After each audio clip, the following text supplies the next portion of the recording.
दोस्तों नमस्कार। ये है मार्गदर्शन फॉर सिविल सर्विसेज। मैं अनुराग चौधरी। दोस्तों, महात्मा गांधी के प्रमुख विचारों के अंतर्गत आज की वीडियो में आप पढ़ेंगे महात्मा गांधी के राज्य संबंधी विचार या गांधी का राज्य सिद्धांत।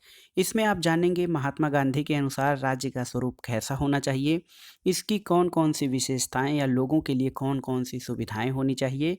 साथ ही आप महात्मा गांधी के द्वारा प्रतिपादित आदर्श राज्य या राम राज्य के लिए उन आवश्यक दशाओं और परिस्थितियों के बारे में जानेंगे कि किन साधनों के द्वारा इसे प्राप्त किया जा सकता है। और राज्य सिद्धांत के अध्ययन के दौरान इसमें आप ट्रस्टीशिप, बड़ व्यवस्था, अधिकार और कर्तव्य तथा समाज के स्वरूप में गांधी जी के विचारों के बारे में अवगत हो पाएंगे। और अंत में हम जानेंगे गांधी जी के राज्य संबंधी विचारों की आलोचना। दोस्तों, आप इसका पीडीएफ भी डाउनलोड कर सकते हैं, लिंक मैं डिस्क्रिप्शन बॉक्स में डाल दूंगा। तो आइए शुरू करते हैं महात्मा गांधी के राज्य संबंधी विचार। दोस्तों, महात्मा गांधी के राज्य संबंधी विचार जानने से पहले सामान्य धारणा जान लेते हैं कि गांधी जी मूलतः नैतिक दार्शनिक थे और उनका विचार जो है उनको दार्शनिक अराजकतावादी कहा जाता है। उन्होंने राज्य की प्रकृति के बारे में कोई विस्तृत विश्लेषण तो नहीं प्रस्तुत किया, लेकिन सत्य और अहिंसा की शिक्षा देते हुए उन्होंने ये विचार रखा कि अहिंसात्मक समाज में राज्य के लिए कोई स्थान नहीं होना चाहिए, क्योंकि राज्य की शक्ति और राज्य के कानून जो हैं हिंसा या बल प्रयोग पर आधारित होते हैं और राज्य व्यक्ति की व्यक्तिगता यानी उसकी स्वतंत्रता का दमन करके सभी को एक सांचे में ढालने के लिए बाध्य करता है। दोस्तों, गांधी जी राज्य को एक आवश्यक बुराई मानते हैं। वो कहते हैं कि मनुष्य एक सामाजिक प्राणी है, उसके सामाजिक जीवन को नियमित करने के लिए राज्य का अस्तित्व जरूरी तो है, लेकिन उत्तम राज्य यह होगा जिसमें कम से कम हिंसा और कम से कम बल प्रयोग का काम लेकर व्यक्तियों की गतिविधियों को स्वैच्छिक प्रयास से नियमित होने दिया जाए। तो आइए गांधी जी के राज्य सिद्धांत के बारे में जानते हैं। हमने जान लिया कि गांधी जी मूलतः अराजकतावादी हैं और वो कहते हैं कि अहिंसात्मक समाज में राज्य का कोई स्थान नहीं होना चाहिए। राज्य के अराजकतावादी या राज्य विहीन समाज की स्थापना की बात करते हैं, क्योंकि वो कहते हैं कि राज्य का जो नियम है, कानून है, वो हिंसा और बल प्रयोग पर आधारित हैं। उन्होंने दार्शनिक आधार पर राज्य को व्यक्तित्व के विकास में बाधा माना और उसका विरोध किया है। गांधी जी का मानना था कि राज्य दंड और कानून का भय दिखाकर व्यक्ति से अपनी बात तो मनवा लेता है, इसलिए इसमें हिंसा और बल प्रयोग को बढ़ावा मिलता है और साथ ही साथ नैतिकता का मार्ग भी अवरुद्ध होता है। इसीलिए गांधी जी का जो राज्य संबंधी सिद्धांत है उसमें वो मानते हैं कि राज्य को न्यूनतम कार्यक्षेत्र में रहना चाहिए। न्यूनतम कार्यक्षेत्र का मतलब ये कि व्यक्तियों के स्वतंत्रता और उनके कार्यों में राज्य को कम से कम हस्तक्षेप करना चाहिए और उसका ये प्रयास होना चाहिए कि व्यक्ति स्वतंत्र हो और स्वावलंबी हो और अपने व्यक्तित्व का विकास कर सके। दोस्तों, गांधी जी राज्य को समाप्त करने के पक्ष में हैं और वो कहते हैं कि शासन व्यवस्था चाहे कितनी भी लोकतांत्रिक हो, फिर भी उसकी जड़ में बल प्रयोग और हिंसा रहती ही है। राज्य गरीबों का शोषण करता है, पूंजीपति वर्ग के हितों का पोषण करता है, पुलिस, न्यायालय, सेना आदि के माध्यम से व्यक्तियों पर अपनी इच्छा को थोपता है। इससे नैतिक मूल्यों को आघात पहुंचता है और राज्य की आज्ञा का मनुष्य के नैतिक कार्यों से कोई लेना देना नहीं है और इस कारण ये व्यक्ति के व्यक्तित्व का विकास भी रोक देता है। दोस्तों, हिंसा और बल प्रयोग तथा शक्ति पर आधारित होने के कारण गांधी जी राज्य को एक आत्मा रहित मशीन मानते हैं जो मानव जाति को सर्वाधिक हानि पहुंचाती है, क्योंकि ये उसके स्वतंत्रता में हनन करती है और व्यक्तित्व विकास के अवसर को बाधित करती है। गांधी जी ने लिखा है कि राज्य हिंसा का घनीभूत और संगठित रूप है। एक व्यक्ति में आत्मा होती है, लेकिन राज्य जो है आत्मा रहित यंत्र मात्र है। ये हिंसा पर जीवित रहता है और इसे हिंसा से कभी अलग नहीं किया जा सकता है। इसलिए ऐसा कोई भी कार्य जो व्यक्ति की इच्छा से परे होता है वो अनैतिक होता है। हिंसा और भय के वातावरण में किया गया प्रत्येक कार्य सदैव अनैतिक ही होता है। इसलिए गांधी जी ने राज्य की शक्ति को भय की दृष्टि से देखा और उसे व्यक्तित्व के विकास में सबसे बड़ी बाधा मानकर उसको समाप्त करने का विचार किया है। दोस्तों, इस कारण गांधी जी को अराजकतावादी या दार्शनिक अराजकतावादी कहा जाता है। गांधी जी के बारे में एक शब्द है दार्शनिक अराजकतावादी या प्रशांत अराजकतावादी। ये जो धारणा है, गांधी जी ने आदर्श समाज में माना कि राजनीतिक शक्ति की कोई ज़रूरत नहीं रहेगी, और ये जो धारणा है दार्शनिक अराजकतावादी की काउंट लियो टॉल्स्टॉय के द्वारा प्रतिपादित की गई थी और गांधी जी ने उसे अपनाया था, क्योंकि गांधी जी टॉल्स्टॉय से काफ़ी प्रभावित थे और उन्होंने जो है टॉल्स्टॉय ने जार के क्रूर शासन को और रूस को सचेत किया था, और उन्होंने ये कहा था कि नैतिक मूल्यों वाले समाज में राज्य और उसके कानूनों की कोई आवश्यकता नहीं है। दोस्तों, गांधी जी जो है अराजकतावादी विचार को अपनाते हुए ये कहते हैं कि राज्य का अंत जो होना चाहिए, यानी राज्य के लिए कोई जगह नहीं होनी चाहिए, फिर भी राज्य का अंत या उसकी समाप्ति हिंसा के द्वारा नहीं बल्कि अहिंसात्मक साधनों के द्वारा होनी चाहिए। आप जानते हैं गांधी जी के विचारों की नींव सत्य और अहिंसा है, इसलिए वो कहते हैं कि अहिंसात्मक समाज में राज्य का कोई स्थान नहीं है। दोस्तों, गांधी जी राज्य के एक ऐसे आदर्श समाज या राज्य विहीन लोकतंत्र की स्थापना की बात करते हैं जिसको कि वो राम राज्य कहते हैं।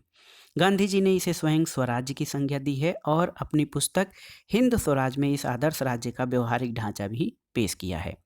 गांधी जी अहिंसा को आदर्श समाज की स्थापना का आवश्यक तत्व मानते हैं और कहते हैं कि आदर्श समाज की स्थापना या आदर्श समाज की नींव अहिंसा पर टिकी होती है। उन्होंने अहिंसात्मक समाज में सरकार के स्वरूप लोगों पर ही छोड़ने की बात की है और उनका मानना था कि जब समाज अहिंसा के नियम के अनुसार स्वयं बन जाएगा तो उसका रूप आज के समाज से पूरी तरह अलग होगा। इससे ये स्पष्ट है दोस्तों, गांधी जी ने आदर्श राज्य या राम राज्य की कोई निश्चित रूपरेखा तो प्रस्तुत नहीं की है। उन्होंने कल्पना के आधार पर राम राज्य का ढांचा पेश किया है, जिसके आधार पर उनके आदर्श समाज या राम राज्य की कुछ विशेषताएं बताई जा सकती हैं। तो गांधी जी का जो राज्य सिद्धांत है या उनके आदर्श राज्य की क्या विशेषताएं हो सकती हैं, उनके बारे में कुछ बातों पर देख लेते हैं, कुछ बातों पर विचार कर लेते हैं। पहली बात ये कि गांधी जी व्यक्ति को साध्य और राज्य को साधन स्वीकार करते हैं। उनका मानना था कि राज्य अपने आप में कोई साध्य नहीं है, बल्कि व्यक्तियों के जीवन के प्रत्येक क्षेत्र में अपनी परिस्थितियों को उत्कृष्ट बनाने में सहायता देने का साधन है। तो गांधी जी के अनुसार राज्य साध्य नहीं बल्कि व्यक्तित्व विकास का एक साधन है। राज्य व्यक्ति के लिए है, व्यक्ति राज्य के लिए नहीं है। राज्य का मुख्य कार्य क्या है? राज्य का मुख्य कार्य सभी व्यक्तियों का हित यानी कल्याण करना है। इसका उद्देश्य जो है सर्वोदय, सर्वोदय हमने चर्चा कर लिया है, सभी का कल्याण या सभी का उत्थान। तो गांधी जी के अनुसार जो राज्य का उद्देश्य है वो सभी का कल्याण है, किसी वर्ग विशेष के हितों का ध्यान नहीं।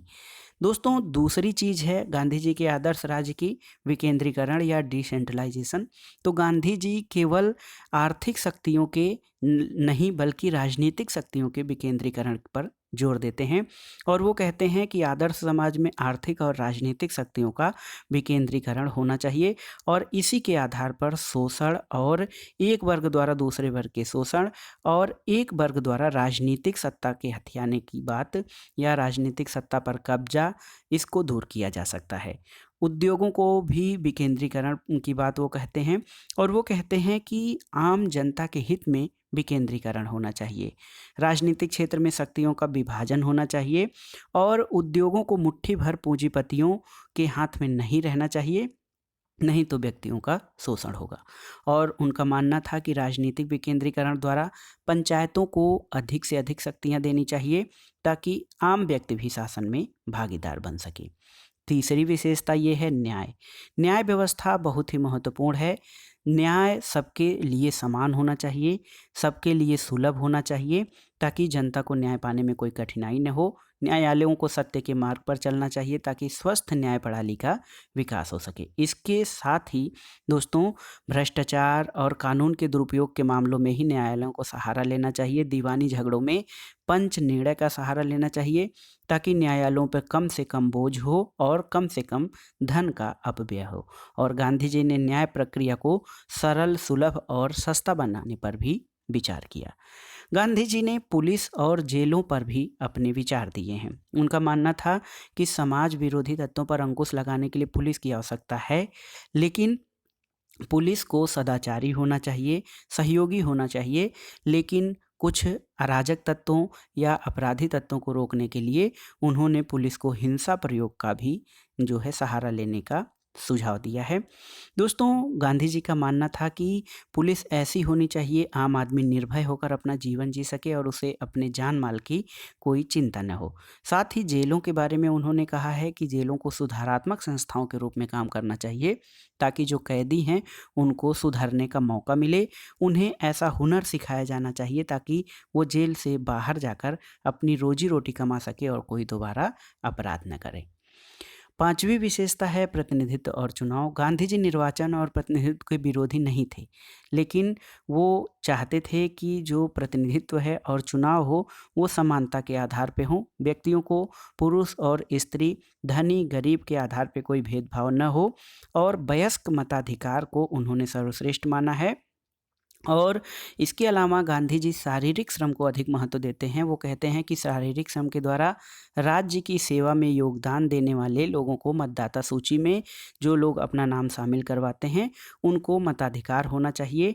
इसमें मताधिकार के लिए जो योग्यता है वो संपत्ति या पद नहीं बल्कि शारीरिक श्रम होना चाहिए। गांधी जी का एक और फार्मूला है कि जो गांव के या ग्राम पंचायतों के चुनाव हैं वो प्रत्यक्ष आधार पर होने चाहिए, जबकि राष्ट्रपति आदि का चुनाव जो है ऊपर के प्रतिनिधियों द्वारा किया जाना चाहिए। तो गांधी जी ने गांव में प्रत्यक्ष शासन प्रणाली का समर्थन किया है, लेकिन आगे के स्तर पर अप्रत्यक्ष चुनाव प्रणाली का समर्थन करते हैं। बहुमत के शासन की बात करते हुए गांधी जी कहते हैं कि आधुनिक समाज में बहुमत का शासन है, तभी लोकतंत्र सफल हो सकता है, और प्रतिनिधि शासन अल्पमत पर आधारित होने के कारण बहुमत का शोषण करता है। लेकिन गांधी जी का ये उद्देश्य था कि बहुमत अल्पमत का शोषण न करने पाए और बहुमत और अल्पमत दोनों ही खुले दिमाग से काम करें और आत्म परीक्षण के द्वारा अपने कार्यों को जांच करना चाहिए। गांधी जी मानते थे कि इससे बहुमत के अत्याचार और अल्पमत के शोषण दोनों से मुक्ति मिलेगी, और गांधी जी ने बहुमत के शासन का समर्थन किया है, लेकिन इस शर्त पर कि अल्पमत के अधिकारों का हनन या उस पर अत्याचार न होने पाए।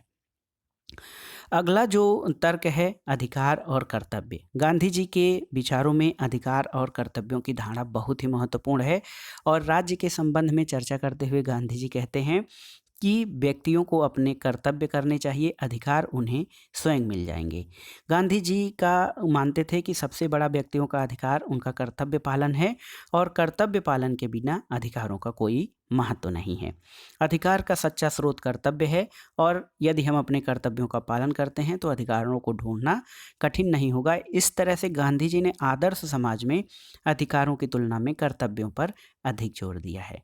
साथ ही गांधी जी का आदर्श राज्य जो है उसे वो एक धर्मनिरपेक्ष समाज मानते हैं।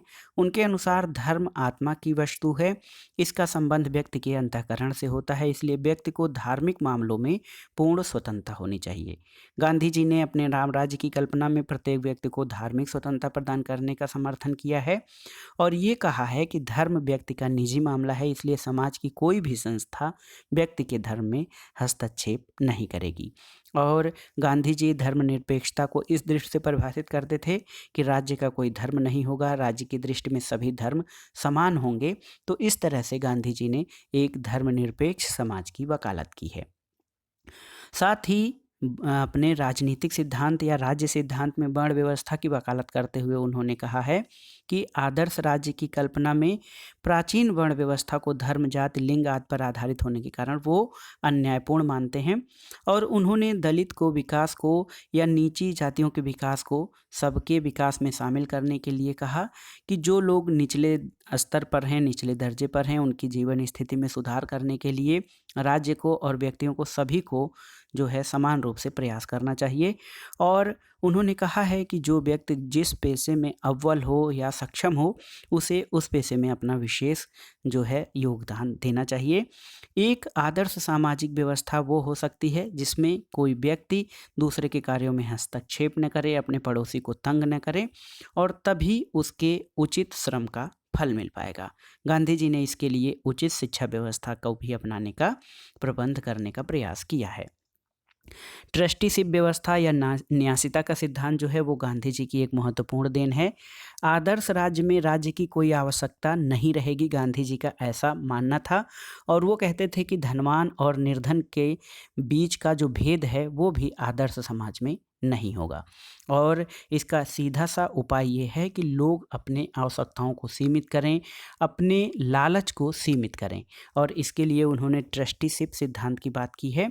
उन्होंने कहा है कि जो धनी वर्ग है वो संपत्ति को एक समाज का जो है समाज की धरोहर समझे और केवल अपने निजी लाभ के लिए कार्य न करे, उसे समाज के लोगों के कल्याण और उनके उत्थान के लिए कार्य करे।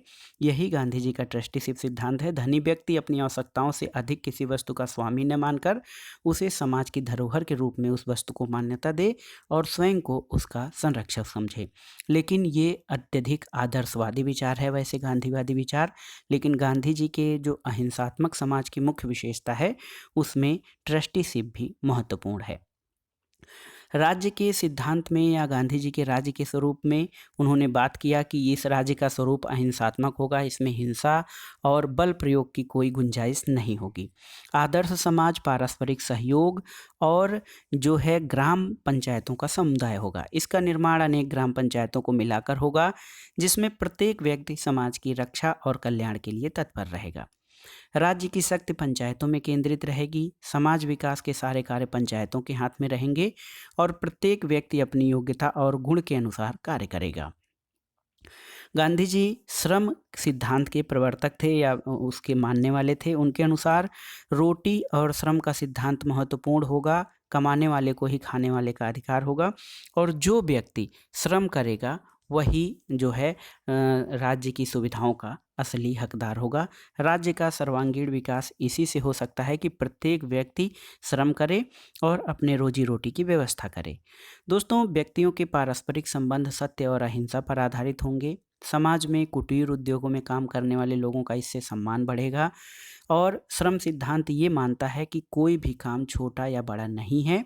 समान मजदूरी का नियम सामाजिक विषमताओं से जो है कम करेगा। इस तरह से समाज इस तरह का समाज होगा। राज्य ऐसे समाज का जो राज्य होगा वो एक पवित्र राज्य होगा। शोषण, दबाव और अत्याचार का कोई नाम नहीं होगा। तो दोस्तों, गांधी जी ने राम राज्य या आदर्श राज्य की कल्पना के बारे में अपने विचार तो दिए हैं, लेकिन गांधी जी कोरे कल्पनावादी नहीं थे। वे एक व्यवहारिक विचारक, संत और राजनीतिज्ञ थे। उन्होंने आदर्श राज्य की कल्पना अवश्य की है, लेकिन उस तक पहुंचने का मार्ग कठिन बताया है। उन्होंने कहा है कि इस प्रकार का अहिंसक समाज एक ऐसा प्रेरणा देने वाला आदर्श है जिसको निकट भविष्य में व्यवहार में लाना बहुत अधिक कठिन काम है। इसको व्यवहारिक धरातल पर लाने के लिए आत्मसंयम और अनुशासन की बहुत अधिक आवश्यकता है और राज्य विहीन समाज की कल्पना यथार्थ में लागू करना संभव नहीं है। लेकिन गांधी जी का ये भी मानना है कि ऐसा निकट भविष्य में असंभव होने के बावजूद धीरे धीरे समाज का आविर्भाव इस सीमा तक हो सकता है जो सबके लिए कल्याणकारी होगा। इस प्रकार राम राज्य में राज्य अनावश्यक होते हुए भी कुछ सीमा तक अस्तित्व में रहेगा। जब समाज से पूर्ण अराजकता और विषमता की समाप्ति हो जाएगी तो राज्य की भी स्वयं समाप्ति हो जाएगी और एक वर्ग विहीन और राज्य विहीन समाज स्थापित हो जाएगा। दोस्तों, यहाँ पे हम स्पष्ट कर दें कि गांधी जी का जो वर्ग विहीन और राज्य विहीन समाज है, मार्क्स के वर्ग विहीन और राज्य विहीन समाज से पूरी तरह अलग है। दोस्तों, गांधी जी के राज्य सिद्धांत का मूल्यांकन। तो गांधी जी का जो राम राज्य या आदर्श राज्य का स्वप्न देखने में तो सुंदर लगता है, लेकिन इसे व्यवहार में लागू कर दिया जाए तो बहुत अच्छा होगा। लेकिन व्यवहारिक रूप में लागू करने में इसको बहुत सारी कठिनाइयाँ भी हैं। कठिनाइयाँ क्या क्या हैं? पहली बात ये कि गांधी जी द्वारा कुटीर उद्योग धंधों का सिद्धांत राष्ट्रीय प्रगति को अवरुद्ध करता है और विदेशी व्यापार या बड़े पैमाने पर जो बड़े भारी उद्योग स्थापित हो रहे हैं, तो जो हमारा विदेशी व्यापार है, औद्योगिक विकास है, कुटीर उद्योगों के बल पर नहीं हो सकता है। दूसरी बात ये कि गांधी जी का जो ट्रस्टीशिप का सिद्धांत है वो अव्यवहारिक और असंगत है। वर्तमान में ऐसा संभव नहीं है कि पूंजीपति जो है, जो स्वयं उसके द्वारा मेहनत करके कमाई गई संपत्ति है, उसको समाज के हित के लिए खर्च करे, क्योंकि ऐसा केवल कल्पना में ही हो सकता है। तीसरी बात ये कि गांधी जी ने प्रतिनिधि लोकतंत्र की आलोचना की है, लेकिन शुद्ध लोकतंत्र की स्थापना के लिए व्यक्तियों में गुण पैदा करने का कोई उपाय नहीं बताया है। साथ ही गांधी जी की जो वर्ण व्यवस्था है वो आधुनिक समाज में या आधुनिक राज्यों में प्रासंगिक नहीं हो सकती है। ग्रामीण क्षेत्रों में जाति पात के बंधन ढीले हो रहे हैं। यदि प्रत्येक व्यक्ति केवल वही कार्य करने लगे जो उसके पूर्वजों ने किया है, तो इससे सामाजिक प्रगति और सामाजिक विकास का मार्ग अवरुद्ध हो सकता है। पांचवी आलोचना गांधी जी के राज्य सिद्धांत की ये की जाती है कि गांधी जी व्यक्ति के जीवन के नैतिक पक्ष को ही उजागर करते हैं। उन्होंने भौतिक पक्ष की अवहेलना की है और गांधी जी का राम राज्य केवल एक कपोल कल्पना है, इसे व्यवहारिक रूप नहीं दिया जा सकता है और ऐसा इस कारण भी है कि आज राष्ट्रीय और अंतर्राष्ट्रीय स्थितियां इसके अनुकूल नहीं हैं। दोस्तों, इससे स्पष्ट है कि गांधी जी का जो आदर्श राज्य है, सभी जो है आदर्श राज्य संबंधी जो सिद्धांत है वो अव्यवहारिक और असंगत है तथा केवल कल्पना है। लेकिन यदि प्रत्येक व्यक्ति अपने जीवन को नैतिक मानदंडों के अनुसार ढालने का प्रयास करे तो समूचे समाज से शोषण और अन्याय की समाप्ति संभव हो सकती है। और गांधी जी के राम राज्य इसी धारणा पर आधारित है कि किसी का भी शोषण या किसी के प्रति कोई अन्याय न हो। दोस्तों, गांधी जी की तरह सत्य, अहिंसा, प्रेम, सद्भाव और सामंजस्य तथा सहयोग के व्यवहार को आधार बनाया जाए तो समाज में व्यापक परिवर्तन देखने को मिलेंगे। उसमें से पहला होगा आदर्श समाज की स्थापना या राम राज्य की स्थापना। इससे समाज का स्वरूप आध्यात्मिक लोकतंत्र पर आधारित होगा और भ्रष्टाचार जैसे तत्व स्वतः ही समाप्त हो जाएंगे। दोस्तों, गांधी जी का आदर्श राज्य का जो स्वप्न है वो ऐसे तो व्यवहारिक रूप में उसको पाना संभव नहीं है, लेकिन उन्होंने अपने आदर्श राज्य की जो एक रूपरेखा खींची है उससे हम एक आदर्श, न्यायपूर्ण और समतापूर्ण समाज की स्थापना के लिए मार्गदर्शन अवश्य ही ले सकते हैं। तो दोस्तों, ये था आज का वीडियो, महात्मा गांधी के राज्य संबंधी विचार या महात्मा गांधी का राज्य सिद्धांत। इसमें राज्य की क्या विशेषताएं हो सकती हैं, लोगों को किन किन गुणों का या किन किन नैतिकताओं का पालन करना हो सकता है ऐसे राज्य की स्थापना के लिए, उन सभी के बारे में गांधी जी ने जो है अपने विचार दिए हैं। इन विचारों को एक जगह उन्होंने सिद्धांत के रूप में तो नहीं प्रस्तुत किया है, लेकिन उनके लेखों में, पत्र पत्रिकाओं में जो उनके विचार हैं उनसे हम उनके आदर्श राज्य और राज्य संबंधी विचारों को समझ सकते हैं। तो दोस्तों, ये था आज का वीडियो आपको कैसा लगा हमें कमेंट बॉक्स में ज़रूर बताइएगा। वीडियो को लाइक करें, शेयर करें और इस चैनल मार्गदर्शन फॉर सिविल सर्विसेज को सब्सक्राइब करें। वीडियो देखने के लिए धन्यवाद दोस्तों। नमस्कार।